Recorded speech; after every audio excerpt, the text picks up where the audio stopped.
안녕하세요. 이든 토크입니다. 오늘 저희와 함께 깊이 파헤쳐 볼 주제, 바로 비타민C인데요.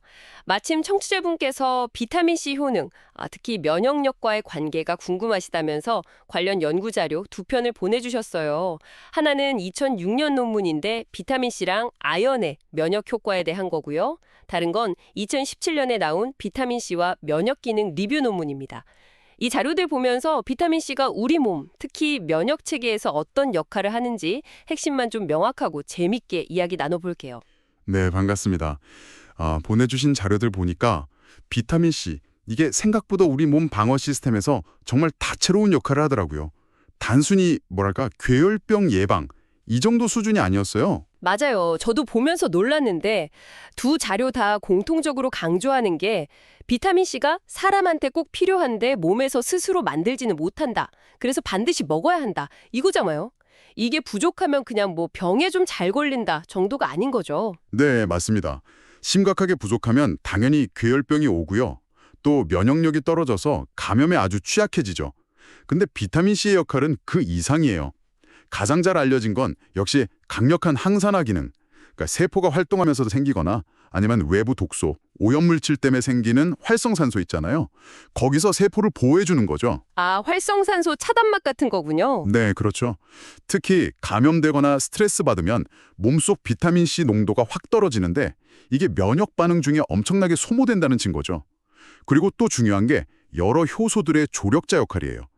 예를 들면 피부나 상처 회복에 중요한 콜라겐 만들 때, 또 에너지 생성에 필요한 카르니틴 합성, 또 카테코라민 호르몬 합성에도 꼭 필요하고요. 최근에는 유전자 발현 조절에도 관여한다는 게 밝혀지고 있습니다. 와, 정말 여러 가지 일을 하네요. 그럼 면역적으로 좀 더 집중해서 보면요. 자료에 호중구라는 백혈구에 비타민C가 엄청나게 많이 들어있다고 나오던데 왜 그렇게 많이 필요한 걸까요? 뭐 창고처럼 쌓아두는 이유가 있나요? 네, 그게 아주 흥미로운 지점입니다. 호중구는 혈액 속 비타민C 농도보다 무려 50배에서 100배, 그 정도로 높게 비타민C를 능동적으로 막 끌어들여요.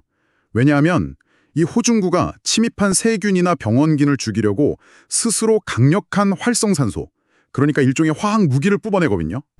자기가 쓰는 무기인데. 네, 근데 그 무기가 워낙 강력하다 보니 자기 자신도 다칠 수 있잖아요. 그때 비타민C가 이 호중구를 보호하는 방패 역할을 해주는 겁니다. 아하, 그러니까 세균 잡는 군인 호중구가 자기 무기, 활성산소에 다치지 않도록 비타민C가 보호복 역할을 해주는 거군요. 정확합니다. 덕분에 호중구는 자기 임무를 더 잘 수행할 수 있게 되죠. 감염된 곳으로 빨리 이동하고 화학주성, 세균을 덥석 잡아먹고 식균 작용, 또 효과적으로 죽이는 활성산소 생성, 능력이 다 좋아져요.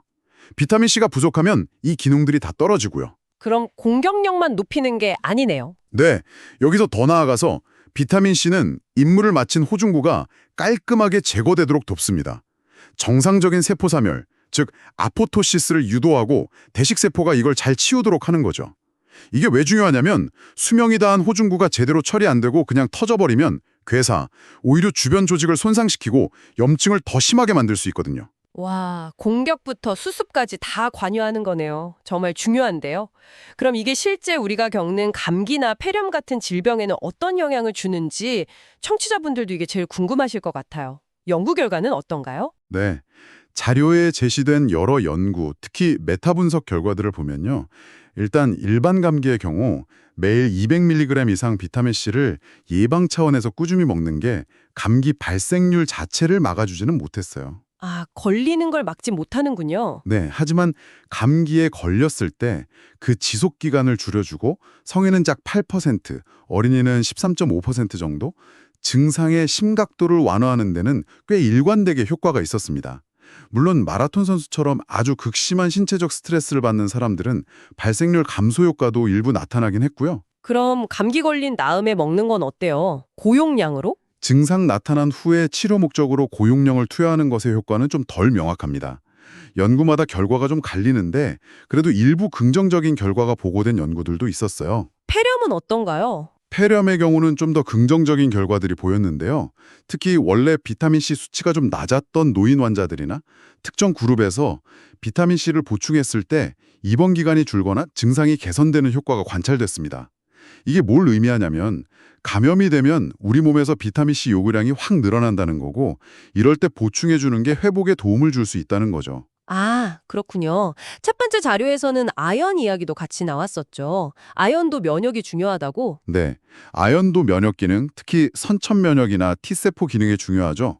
개발도상국 아이들 폐렴이나 설사 줄이는데 효과가 있다는 보고도 있고요. 다만 감기에 대한 아연 로젠지, 그 사탕처럼 녹여 먹는 거요. 그건 효과가 연구마다 좀 다르다고 나왔던 것 같아요. 제형에 따라 흡수율 차이가 클 수 있다, 뭐 이런 분석도 있었고요. 네, 맞습니다. 아연은 좀 더 복잡한 측면이 있죠. 그래서 청취자분들께 강조하고 싶은 점은 면역세포 기능을 최적으로 유지하려면 평소에 적절한 비타민C 섭취, 그러니까 예방 목적으론 하루 100에서 200mg 정도가 중요하다는 겁니다.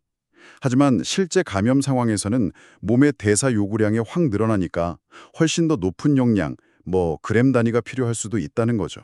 특히 좀 부족하기 쉬운 분들도 있다고요? 네, 흡연자나 노인분들, 특정 질환을 앓고 계신 분들은 체내 비타민C 수치가 낮기 쉬운데 이게 면역력 저하로 이어질 수 있으니 더 신경 쓰시는 게 좋습니다.